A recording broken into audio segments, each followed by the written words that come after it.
ଜୋଜବସ୍ତ ପାକେଇ କଣ କରୁଛନ୍ତି ଜୋଜବସ୍ତ ତାକୁ ପେଲୁଛନ୍ତି ହେଲା ତାକୁ କହୁଛନ୍ତି ଆଉ ତୁ ପାକେଇ ତୁ ରହ ମୁଁ ଟିକେ ତୋର ଫଟୋ ଉଠୁଛି ନା ନାଇଁ ମୋର ଫଟୋ ଉଠାନା ହେଲା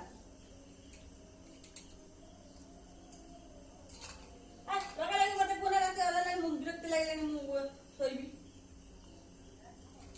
ନାଇଁ ନେଟ୍ ନାଇଁ ମୋର ନେଟ୍ ଖୋଲା ତମେ ଯା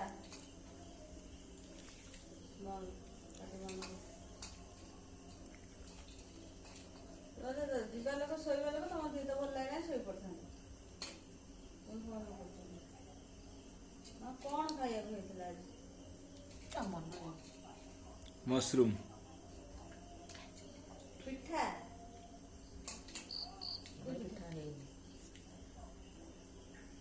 ଆଉ ତମ ଝୁଅ କଣ ଖାଲି ଖାଉଛି ବୋଲି କହିଲା ମୁଁ ଚକୁଳି ପିଠା ଦାଦା କଲେ ମୁଁ ଆଣିକି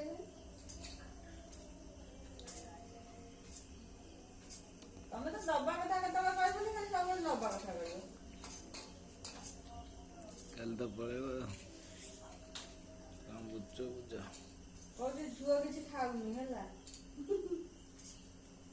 ନାଇଁ ଦେଇ କହୁଛି ଝୁଅ କିଛି ଖାଉନି ଆଚ୍ଛା ଝୁଅ କଣ ପାଣି ପିଇକିରି ରହୁଛି ନା ପବନ ପିଇକି ରହୁଛି ବା